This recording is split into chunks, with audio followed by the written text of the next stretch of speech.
대단한 세계사 대세 이명입니다. 오늘은 좀 가벼운 주제 잡아봤습니다. 과거 유럽에서 외과 의술이 어떻게 발전해 왔는지 재미삼아 오늘 좀 간단히 살펴보려고 하는데요. 많은 분들이 중세 유럽에서 이발소의 이발사가 외과 수술까지 했다라는 사실은 많이들 알고 계십니다. 오늘 그와 관련된 얘기를 좀 간단히 말씀드려 보려고 해요. 물론 중세 유럽 이전에도 외과 수술은 있었습니다.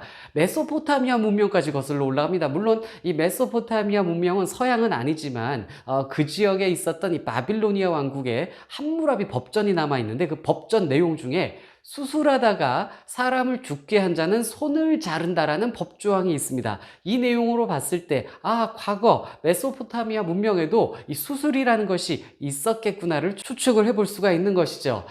그리고 이 외과 수술이 크게 발전하는 것은 바로 고대 로마 시대였습니다.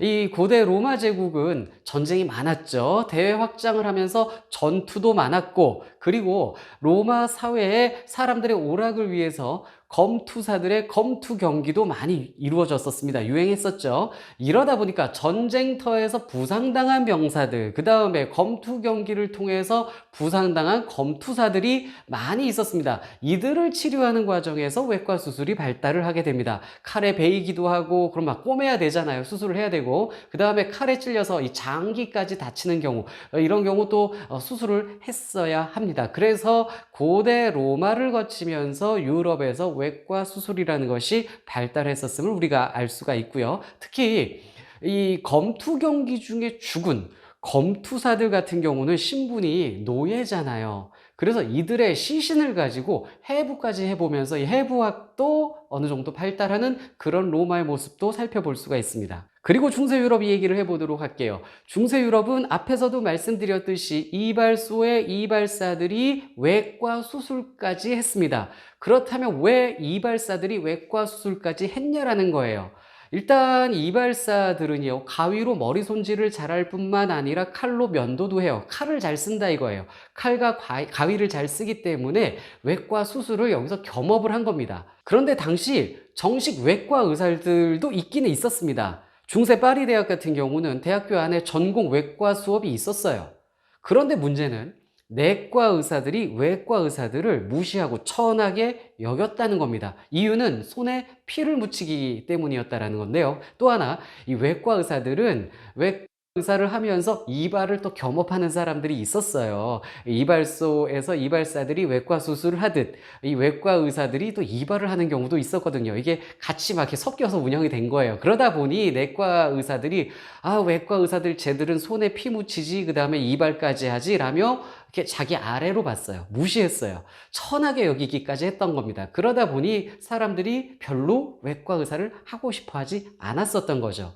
그래서 파리 대학에서는 이 전공 외과 수업이 나중에 폐지가 됩니다. 이렇게 대학교 안에서 전공 수업은 없어졌지만 이 외과 의사들은 자기들은 차별을 받기는 하지만 그래도 이 외과 의술을 전수하고 명맥을 유지하기 위해 자신들만의 교육기관, 전문 교육기관을 따로 만들어요. 그래서 여기서 외과 의사들을 키워냅니다. 그래서 정식으로 교육받은 외과 의사들이 밖에 나와서 개업을 해요. 교육받아서 개업을 하는데 자기들은 정식 교육을 받은 외과 의사다라는 상징으로 삼색 등을 걸었습니다. 이 삼색 등이요, 흰색 줄무늬, 빨강색 줄무늬, 파란색 줄무늬가 이렇게 섞여 있는 그 등을 말하는데요. 오늘날 우리나라에서도 이발소를 상징하는 그런 등으로 많이 볼 수 있습니다. 원통에 흰색 줄무늬, 빨강색 줄무늬, 파란색 줄무늬가 막 섞여 있죠. 이 빨강색이요, 동맥을 뜻하고, 파란색이 정맥을 뜻하고, 하얀색이 붕대를 뜻합니다.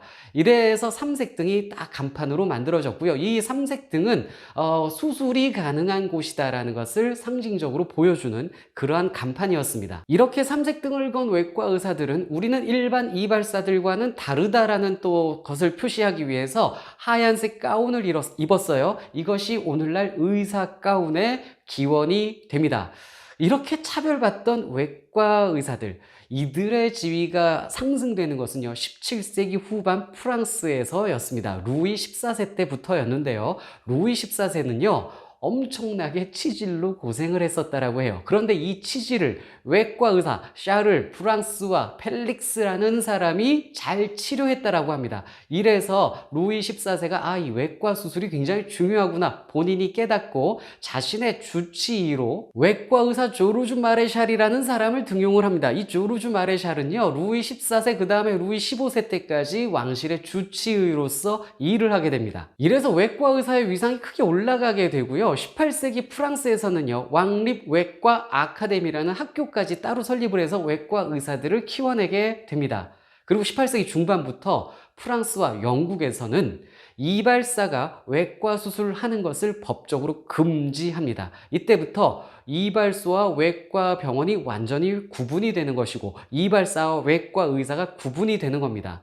그래서 이때부터 이 앞에 말씀드렸던 삼색등이 이발소에서만 사용이 돼요. 그래서 삼색등이 이발소를 상징하는 그러한 모습으로 이제 이용이 됐고요. 의사들은 하얀색 가운을 길게 입는데 이발사들은 이 가운을 흰색 가운을 입기는 하지만 짧게 입는 모습으로 이제 전개가 되게 됩니다. 어쨌든 중세 유럽에서 이발소가 이 외과 수술까지 했었던 이야기를 말씀드렸는데요. 이발소는요 또 하나의 역할까지 했습니다. 이발, 외과 수술 외에 또 뭐까지 했냐면 치과의 역할도 했습니다. 중세 유럽 사람들은 이가 아플 때에는 대장간이나 이발소를 찾아갔습니다. 왜냐하면 그곳에는 철제 이 도구를 잘 다루는 칼과 가위를 잘 다루는 이런 사람들이 있거든요. 그들을 통해서 썩은 이를 뽑아내려고 했었던 거죠. 그래서 이발소는 치과의 역할까지 하게 되는데 18세기가 되도록 치과 의사라는 개념이 없었어요. 치과 이 치료만 전문적으로 하는 그러한 직종이 아예 없었습니다. 왜냐하면 이 치과 치료, 이를 치료하는 것은 매우 더러운 일, 그리고 열등한 일이라는 개념을 중세 유럽 사람들이 갖고 있었어요. 그래서 내과 의사든 외과 의사든 이 치료는 뭐 아예 손도 대지 않으려고 했었고 천하게 여겼습니다. 이러다 보니 사람들은 이가 아프면 대장간, 이발소를 찾아갔었던 것이죠. 그러다가 18세기 돼서야 치의학이라는 게 따로 이제 그때서야 발달을 하게 됩니다. 프랑스 그 파리 대학 안에 외과 학교가 있었죠. 외과 대학 안에 치의학과가 따로 개설이 돼서 치의학이 그때부터 발달을 따로 하게 되는 것이죠. 그런데 이 치료라는 것이 얼마나 아픕니까? 지금도 사실은 아프잖아요. 사람들이 치과 가는 거 요즘도 두려워합니다. 어른인 저도 치과 가는 건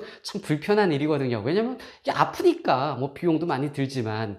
그런데 그나마 요즘은 마취제가 있어서 그 고통을 좀 감해서 치료받을 수 있습니다. 하지만 마취라는 것이 없었던 옛날에는요, 이 치과 치료는 몹시 어마어마하게 고통스러운 일이었습니다.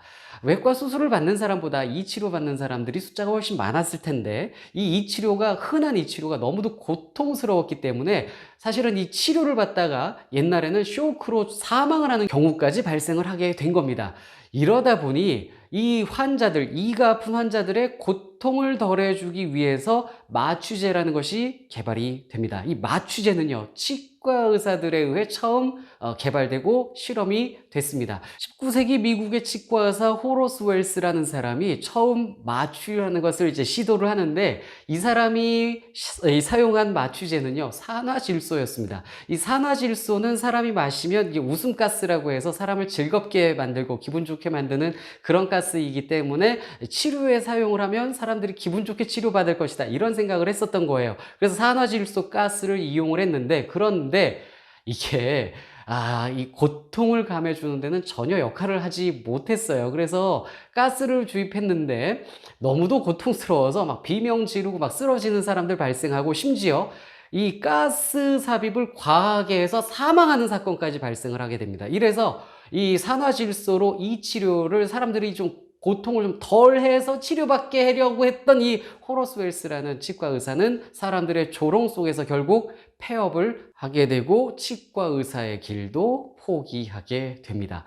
그 다음에 이 호러스 웰스 말고 윌리엄 모턴이라는 사람이 있었습니다. 이 사람은 에테르라는 물질로 마취제를 개발했고 이게 성공을 합니다. 전신 마취에 성공을 해서요, 이 사람이 이 마취제로 특허까지 내게 됩니다. 이래서 여기서 이제 마취제들이 발달을 해서 오늘날까지 사용이 되고 있는데 이 마취제도 결국 치과 치료에서 시작이 됐었다. 이렇게 말씀드릴 수 있어요. 오늘 그래서 이 중세 유럽의 이발소 얘기를 하면서 치과 치료까지 쭉 살펴봤습니다. 좀 간단하게 가벼운 주제 다뤄봤고요. 앞으로 중간중간 이렇게 가벼운 주제 다루다가 제가 좀 따로 준비해서 이제 여러분들 좀 이렇게 심도 있게 볼만한 그런 주제로 곧 찾아뵙도록 하겠습니다.